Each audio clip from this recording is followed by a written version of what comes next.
ಇದೇ ವರ್ಷ ಜೂನ್ 24ರಂದು ರಾತ್ರಿ 10 ಗಂಟೆ ಸುಮಾರಿಗೆ ಝಾನ್ಸಿ ಪೊಲೀಸ್ ಸ್ಟೇಷನ್ ಪೊಲೀಸರಿಗೆ ಒಬ್ಬ ಪೊಲೀಸ್ ಇನ್ಫಾರ್ಮರ್ ಒಂದು ಮೆಸೇಜ್ ಕಳಿಸಿದ್ದ. ಕೊಲೆಗಾರನೊಬ್ಬ ಚಿನ್ನವನ್ನ ದೋಚಿಕೊಂಡು ಮೇನ್ ರೋಡ್ ಮೂಲಕ ಪರಾರಿಯಾಗ್ತಿದ್ದಾನೆ, ಅವನನ್ನ ಹಿಡೀರಿ ಅಂತ ಮೆಸೇಜ್ ಬಂದಿತ್ತು. ತಕ್ಷಣ ಪೊಲೀಸರು 3 ಚೆಕ್ ಪೋಸ್ಟ್ಗಳನ್ನ ರೆಡಿ ಮಾಡಿದ್ರು.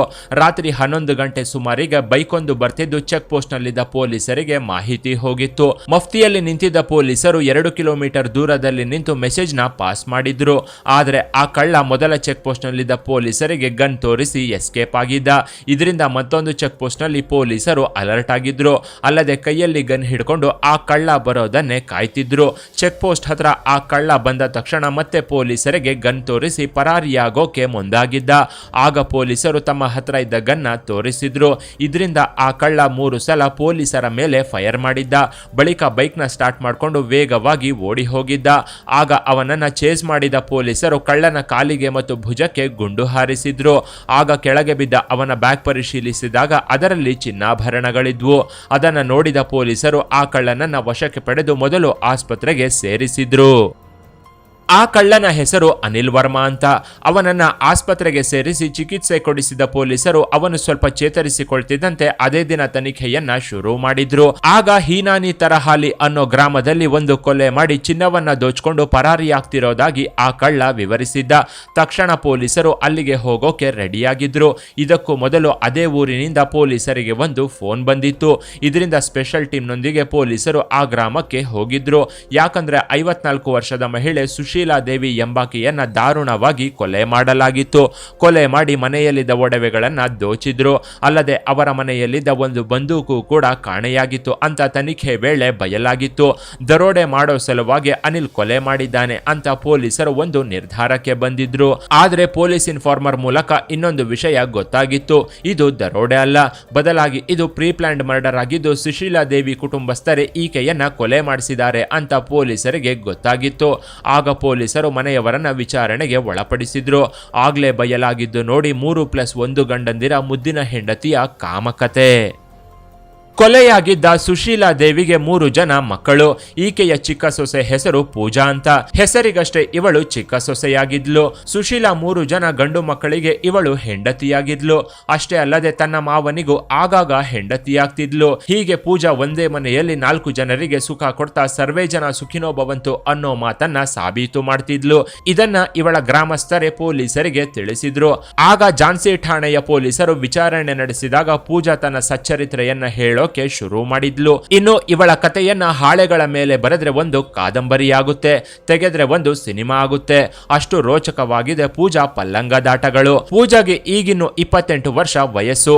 ಆದ್ರೆ ಇವಳು 16 ವರ್ಷದಲ್ಲಿದ್ದಾಗ್ಲೇ ಲವ್ ಅಲ್ಲಿ ಬಿದ್ದಿದ್ಲು. 16 ವರ್ಷಕ್ಕೆ ಒಬ್ಬ ವ್ಯಕ್ತಿಯನ್ನ ಲವ್ ಮಾಡಿ ಅವನನ್ನೇ ಮದುವೆಯಾಗಿದ್ಲು.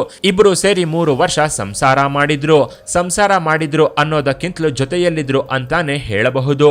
ನೋಡೋಕೆ ಕಾಶ್ಮೀರಿ ಆಪಲ್ ತರ ಇದ್ದ ಪೂಜಾನ ಅನುಭವಿಸೋಕೆ ಅಂತಾನೆ ಅವನು ಇವಳನ್ನ ಚಿಕ್ಕ ವಯಸ್ಸಿಗೆ ಮದುವೆಯಾಗಿದ್ದ. ಹೀಗೆ ಮದುವೆಯಾದವನು ಮೊದಲ ಸಲ ಪೂಜಾ ಕನ್ಯಾಪುರೆಯನ್ನ ಹರಿದು ಮುಕ್ಕಿದ್ದ. ಗಂಡನಿದ್ರು ಪೂಜಾ ಮತ್ತೊಬ್ಬನ ಜೊತೆ ಲವ್ ಅಲ್ಲಿ ಬಿದ್ದಿದ್ಲು. ಆಗ ಇವಳಿಗೆ 19 ವರ್ಷ ವಯಸ್ಸು. ಆ ವಯಸ್ಸಿಗೆಲ್ಲ ಪೂಜಾ ಇನ್ನೊಬ್ಬನ ಜೊತೆ ಅಕ್ರಮ ಸಂಬಂಧವನ್ನ ಇಟ್ಕೊಂಡು ಮಂಚವೇರ್ತಿದ್ಲು. ಇದು ಇವಳ ಗಂಡನಿಗೆ ಗೊತ್ತಾಗಿ ದೊಡ್ಡ ಜಗಳವೇ ನಡೆದು ಹೋಗಿತ್ತು. ಆಗ ಗಂಡನಿಗೆ ಗುಂಡಿ ತೋಡೋಕೆ ಮುಂದಾದವಳು ಒಬ್ಬ ವ್ಯಕ್ತಿಗೆ ಸುಪಾರಿ ಕೊಟ್ಟು ಗಂಡನ ಕೊಲೆಗೆ ಮುಹೂರ್ತವಿಟ್ಟಿದ್ಲು. ಆದ್ರೆ ಆ ವ್ಯಕ್ತಿ ಹಣದ ಜೊತೆಗೆ ಸುಖ ಕೊಟ್ರೆ ಮಾತ್ರ ಕೊಲೆ ಮಾಡೋದಾಗಿ ಹೇಳಿದ್ದ. ಹೀಗಾಗಿ ಪೂಜಾ ಅವನಿಗೆ 2 ಸಲ ಸುಖ ಕೊಟ್ಟು ಗಂಡನ ಕೊಲೆಗೆ ಮುನ್ನುಡಿ ಬರೆದಿದ್ಲು. 2ನೇ ದಿನ ಸುಖ ಕೊಟ್ಟಿದ್ದ ಪೂಜಾಗೆ ಉಡುಗೊರೆಯಾಗಿ ಆ ಕೊಲೆಗಾರ ಅದೇ ದಿನ ರಾತ್ರಿ ಇವಳ ಗಂಡನ ಮೇಲೆ ದಾಳಿ ಮಾಡಿದ್ದ. ಆದ್ರೆ ಪೂಜಾ ಗಂಡ ಪ್ರತಿದಾಳಿ ಮಾಡಿ ಕೊಲೆಗಾರನಿಂದ ತಪ್ಪಿಸಿಕೊಂಡಿದ್ದ. ಇದರಿಂದ ಹಂತಕ ಪರಾರಿಯಾಗಿದ್ದ. ಆ ವಿಚಾರದಲ್ಲಿ ತನಿಖೆ ನಡೆಸಿದ್ದ ಪೊಲೀಸರು ಪೂಜಾ ಮೇಲೆ ಕೇಸ್ ದಾಖಲಿಸಿದ್ರು. ಯಾಕಂದ್ರೆ ಗಂಡನ ಮೇಲೆ ಹಲ್ಲೆ ನಡೀತಿದ್ರು ಪೂಜಾ ಸಿನಿಮಾ ನೋಡದಂತೆ ನೋಡ್ಕೊಂಡು ನಿಂತಿದ್ಲು. ಇದರಿಂದ ಅನುಮಾನಗೊಂಡ ಪೊಲೀಸರು ಪೂಜಾನ ಅರೆಸ್ಟ್ ಮಾಡಿದ್ರು. 16 ವರ್ಷಕ್ಕೆಲ್ಲ ಶೀಲಾ ಕೆಡಿಸಿಕೊಂಡು 19 ವರ್ಷಕ್ಕೆಲ್ಲ 2ನೇಯವನ ಜೊತೆ ಮಲಗಿದ್ದ ಪೂಜಾ 3ನೇಯವನ ಜೊತೆ ಮಲಗಿ ಗಂಡನ ಕೊಲೆಗೆ ಸುಪಾರಿ ಕೊಟ್ಟಿದ್ಲು. ಆದರೆ ಗಂಡ ಪ್ರಾಣಾಪಾಯದಿಂದ ಪಾರಾದ ಪರಿಣಾಮ ಇವಳು ಜೈಲು ಪಾಲಾದ್ಲು. ನಂತರ ಬೇಲ್ ಮೇಲೆ ಹೊರಗೆ ಬಂದವಳು ಇದೇ ಕೇಸ್ ಸಲುವಾಗಿ ಕೋರ್ಟ್ಗೆ ಹೋಗಿ ಬರ್ತಿದ್ಲು. ಇದೇ ಕ್ರಮದಲ್ಲಿ ಕಲ್ಯಾಣ್ ಅನ್ನೋ ವ್ಯಕ್ತಿಯನ್ನ ಪರಿಚಯ ಮಾಡಿಕೊಂಡಿದ್ಲು. ಅವನು ಭೂವ್ಯಾಜ್ಯದ ವಿಚಾರವಾಗಿ ಕೋರ್ಟ್ಗೆ ಬರ್ತಿದ್ದ. ಮೊದಲೇ ಹೇಳಿದಂತೆ ಪೂಜಾ ನೋಡೋಕೆ ಕಾಶ್ಮೀರಿ ಆಪಲ್ ಥರ ಇದ್ಲು. ಇವಳ ಬಾಡಿಯಲ್ಲಿ ಎಲ್ಲಿ ಹುಡುಕಿ ಹಾಕಿದ್ರು 1 ಇಂಚು ಕಪ್ಪು ಕಲೆ ಕಾಣಿಸ್ತಿರ್ಲಿಲ್ಲ. ಇದರಿಂದ ಪೂಜಾ ಅಂದವನ್ನೇ ಮುಂದಿಟ್ಟುಕೊಂಡು ಗಂಡಂದಿರನ್ನ ಬ್ರಾಕಳಚಿ ಬಿಸಾಡುವಷ್ಟು ಸುಲಭವಾಗಿ ಬದಲಾಯಿಸಿ ಬಿಡ್ತಿದ್ಲು. ಆಗ್ಲೇ ಈ ಕಲ್ಯಾಣ್ ಜೊತೆಗೂ ಪೂಜಾ ಲವ್ವಲ್ಲಿ ಬಿದ್ದಿದ್ಲು. ಇವಳ ಅಂದಕ್ಕೆ ಮರುಳಾಗಿದ್ದ ಅವನು ಇವಳ ಪೂರ್ವಾಪರವನ್ನ ವಿಚಾರಿಸದೆ ಮದುವೆಯಾಗಿದ್ದ. ನಾನು ಫ್ರೆಶ್ ಅಂತ ಹೇಳಿ 20 ವರ್ಷಕ್ಕೆ ಪೂಜಾ 2ನೇ ಮದುವೆಯಾಗಿದ್ಲು. ಕಲ್ಯಾಣ್ ಇವನಿಗೆ ಅಫಿಷಿಯಲಿ 2ನೇ ಗಂಡನಾಗಿದ್ದ. ಆದ್ರೆ ಇವಳ ಬಾಡಿ ಪ್ರಕಾರ ಇವನು 4ನೇಯವನಾಗಿದ್ದ. ಮೊದಲಿಗೆ ಕಲ್ಯಾಣ್ ತಂದೆ ತಾಯಿ ಇವರ ಮದುವೆಯನ್ನ ಒಪ್ಪಿರ್ಲಿಲ್ಲ. ಇದರಿಂದ ಬೇರೆ ಮನೆ ಮಾಡಿ ಪೂಜಾ ಜೊತೆಗೆ ಅವನು ಸಂಸಾರವನ್ನ ಶುರು ಮಾಡಿದ್ದ. ಕಲ್ಯಾಣ್ಗೆ ಇದು ಮೊದಲ ಮದುವೆ ಜೊತೆಗೆ ಮೊದಲ ಅನುಭವ. ಮೊದಲ ದಿನ ಮೊದಲ ರಾತ್ರಿಯ ಗಳಿಗೆಗಳು ಹೇಗಿರುತ್ತೋ ಅಂತಾನೆ ಪೂಜಾ ಜೊತೆ ಮಂಚವೇರಿದ್ದ. ಬೇರೆ ಮನೆ ಮಾಡಿ 6 ತಿಂಗಳವರೆಗೂ ಇಬ್ರು ಜೊತೆಯಲ್ಲೇ ಸಂಸಾರ ಮಾಡಿದ್ರು. ನಂತರ ಕಲ್ಯಾಣ್ ತಂದೆ ತಾಯಿ ಇವರ ಮದುವೆಯನ್ನ ಒಪ್ಪಿ ಸೊಸೆ ಹಾಗೂ ಮಗನನ್ನ ಮನೆಗೆ ಕರ್ಕೊಂಡಿದ್ರು. ಆಗ ಅತ್ತೆ ಮನೆಗೆ ಪೂಜಾ ಎಂಟ್ರಿ ಕೊಟ್ಟಿದ್ಲು. ಮೈತುಂಬಾ ಸೆರಗು ಹೊತ್ಕೊಂಡು ಪೂಜಾ ಅತ್ತೆ ಮನೆಗೆ ಕಾಲಿಟ್ಟಿದ್ಲು. ಇದನ್ನ ನೋಡಿದ ಪೂಜಾ ಅತ್ತೆ ಸುಶೀಲಾ ದೇವಿ ಅದೆಷ್ಟು ಸಂಸ್ಕಾರವಂತೆ ಅಂತ ಕೊಂಡಾಡಿದ್ಲು. ಹಿರಿಯರನ್ನ ಕಂಡರೆ ಸಾಕು ಪೂಜಾ ಮುಖ ಕಾಣದಂತೆ ಸೆರಗನ್ನ ಎಳ್ಕೊಂಡು ಮುಖ ಮುಚ್ಕೊಳ್ತಿದ್ಲು. ಆ ಭರದಲ್ಲೇ ಇವಳ ಸೊಂಟ ಎದ್ದು ಕಾಣ್ತಿತ್ತು. ಆ ಕ್ರಮದಲ್ಲೇ ಇವಳ ಮಾವನ ಕಣ್ಣು ಪೂಜಾ ಮೇಲೆ ಬಿದ್ದಿತ್ತು. ಅವನ ಮುಂದೆ ಪೂಜಾ ಮುಖ ಕಾಣದಂತೆ ಸೆರಗು ಹೊತ್ಕೊಂಡು ಓಡಾಡ್ತಾ ಸೊಂಟವನ್ನ ಸನ್ನಿ ಲಿಯೋನ್ ರೇಂಜ್ಗೆ ತೋರಿಸ್ತಿದ್ಲು. ಊಟಿ ಆಪಲ್ ನಂತಿದ್ದ ಇವಳ ಹೊಕ್ಕಳನ್ನ ನೋಡಿದ್ದ ಇವಳ ಮಾವನಿಗೆ ಸೊಸೆಯ ಮೇಲೆ ಮನಸ್ಸಾಗಿತ್ತು. ಆದ್ರೆ ಪೂಜಾ ಮನೆಗೆ ಬಂದ ಮಾರನೇ ದಿನವೇ ಮನೆ ಅಲ್ಲೋಲ ಕಲ್ಲೋಲವಾಗಿತ್ತು. ಗಂಡನಿಗೆ ಗೊತ್ತಿಲ್ಲದಂತೆ ಪೂಜಾ ತನ್ನ ದೊಡ್ಡ ಭಾವ ಅಂದ್ರೆ ಕಲ್ಯಾಣ್ ಅಣ್ಣನ ಜೊತೆಗೆ ಅಕ್ರಮದ ಆಟವನ್ನ ಶುರು ಮಾಡಿದ್ಲು. ಗಂಡ ಮನೆಯಲ್ಲಿ ಇಲ್ಲದಿದ್ದಾಗ ಪೂಜಾ ಭಾವನ ಜೊತೆಗೆ ಬೆತ್ತಲಾಗಿ ಬಿಡ್ತಿದ್ಲು. ಇದು ಪೂಜಾ ಗಂಡನಿಗೆ ಗೊತ್ತಾಯ್ತೋ ಏನೋ. ಒಂದು ದಿನ ಇದ್ದಕ್ಕಿದ್ದಂತೆ ಅವನು ನಿಗೂಢವಾಗಿ ರಸ್ತೆ ಅಪಘಾತದಲ್ಲಿ ಸಾವನ್ನಪ್ಪಿದ್ದ. ಅವನಿಗೆ ನಿಜಕ್ಕೂ ಏನಾಯ್ತು ಅನ್ನೋದು ಈವರೆಗೂ ಯಾರಿಗೂ ಗೊತ್ತಿಲ್ಲ. ಅದು ಇವತ್ತಿಗೂ ಮಿಸ್ಟರಿಯಾಗಿ ಉಳಿದಿದೆ. ಅದನ್ನ ಮರ್ಡರ್ ಅಂತ ಹೇಳೋಕೆ ಪೊಲೀಸರು ಧೈರ್ಯ ಮಾಡಲಿಲ್ಲ. ಪೂಜಾ ಗಂಡ ಕಲ್ಯಾಣ್ ಸತ್ತ ನಂತರ ಪೂಜಾ ಇನ್ನಷ್ಟು ಸ್ವತಂತ್ರಳಾಗಿದ್ಲು. ಯಾವುದೇ ಹೆಣ್ಣು ಗಂಡ ಸತ್ತ ನಂತರ ತವರು ಮನೆಗೆ ಸೀಮಿತವಾಗ್ತಾಳೆ. ಆದ್ರೆ ಪೂಜಾ ಮಾತ್ರ ತವರು ಮನೆಗೆ ಹೋಗದೆ ಗಂಡನ ಮನೆಯಲ್ಲೇ ಜಾಂಡ ಊರಿದ್ಲು. ಭಾವನ ಜೊತೆ ಬಾಹುಬಂಧನದಲ್ಲಿ ಬಂಧಿಯಾಗ್ತಿದ್ರಿಂದ ಪೂಜಾಗೆ ಗಂಡ ಹೋದ ಕೊರಗು ಇರಲಿಲ್ಲ. ರಾತ್ರಿ ಆದ್ರೆ ಸಾಕು ಗಂಡನ ಸ್ಥಾನವನ್ನ ಭಾವ ತುಂಬುತ್ತಿದ್ದ. ಇದರಿಂದ ಪೂಜಾ ಅಕ್ರಮ ಸಂಬಂಧವನ್ನು ಸಕ್ರಮವಾಗಿ ಮಾಡ್ತಾ ಕಲ್ಯಾಣ್ ಅಣ್ಣ ಸಂತೋಷನ ಜೊತೆಗೆ ಸಂತೋಷವಾಗಿದ್ಲು.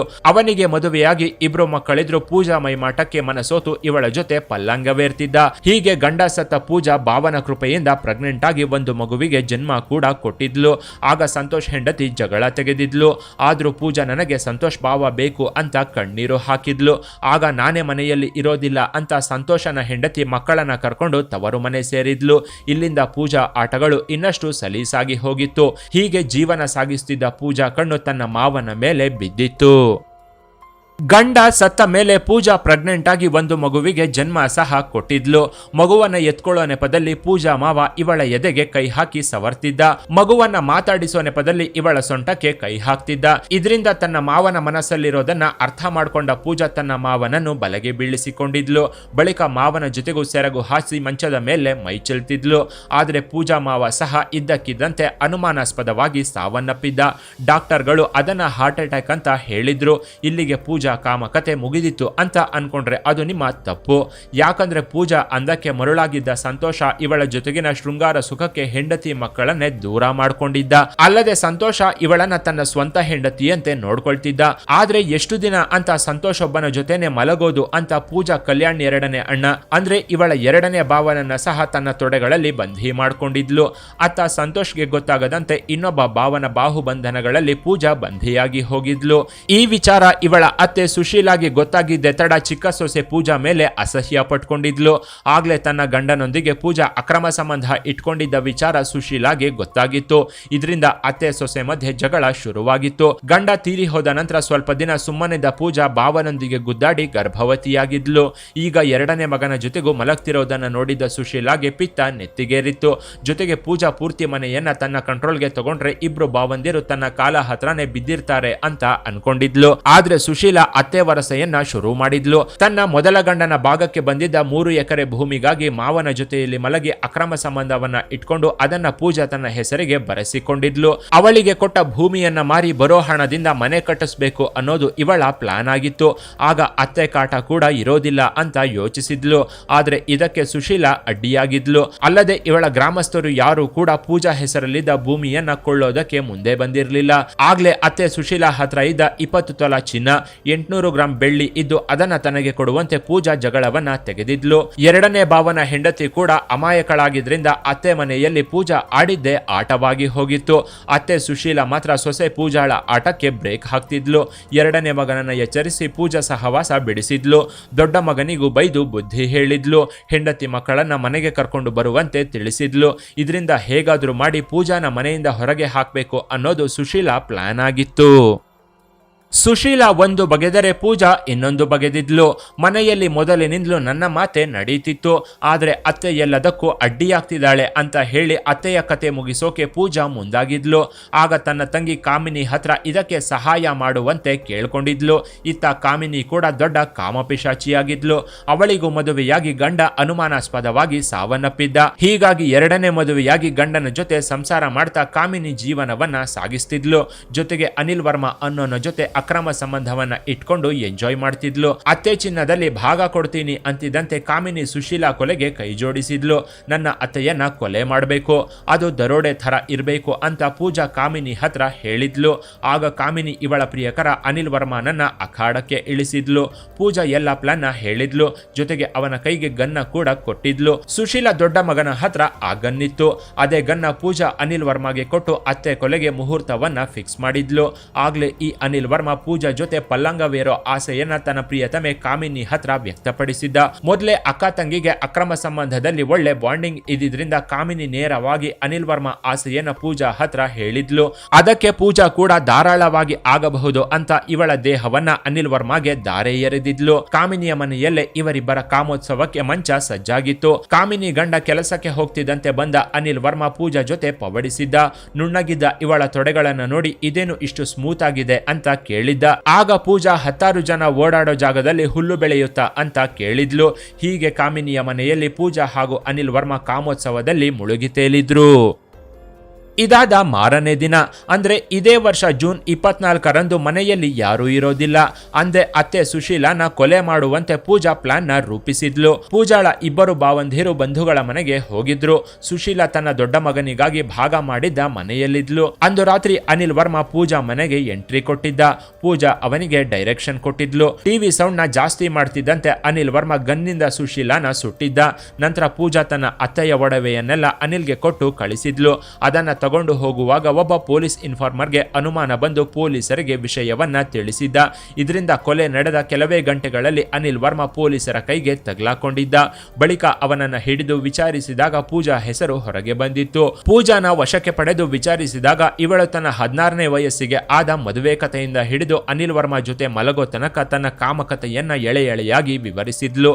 ಇದರಿಂದ ಪೂಜಾ ಬರೀ ಅತ್ತೆಯನ್ನ ಮಾತ್ರ ಕೊಲೆ ಮಾಡಿಸಿಲ್ಲ, ಬದಲಾಗಿ ಗಂಡ ಮಾವನ ಕೊಲೆ ಹಿಂದೇನು ಇವಳ ಕೈವಾಡ ಇರಬಹುದು ಅಂತ ಅನುಮಾನ ಪಡ್ತಿದ್ದಾರೆ. ಸದ್ಯ ಪೂಜಾ ಜಾಧವ್ ಕೇಸ್ ವಿಚಾರಣೆ ಹಂತದಲ್ಲಿದ್ದು ಇವಳ ಜೊತೆಗೆ ಇವಳ ತಂಗಿ ಕಾಮಿನಿಯನ್ನು ಪೊಲೀಸರು ಜೈಲಿಗೆ ಕಳಿಸಿದ್ದಾರೆ. ಇನ್ನು ಪೂಜಾ ಪಲ್ಲಂಗದಾಟದ ಬಗ್ಗೆ ನಿಮ್ಮ ಅಭಿಪ್ರಾಯವನ್ನ ಕಾಮೆಂಟ್ ಮಾಡಿ.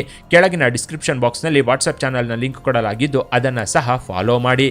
ಇನ್ನಷ್ಟು ಇಂಟ್ರೆಸ್ಟಿಂಗ್ ವಿಡಿಯೋಗಳಿಗಾಗಿ ಚಾನೆಲ್ ನ ವಿಸಿಟ್ ಮಾಡಿ.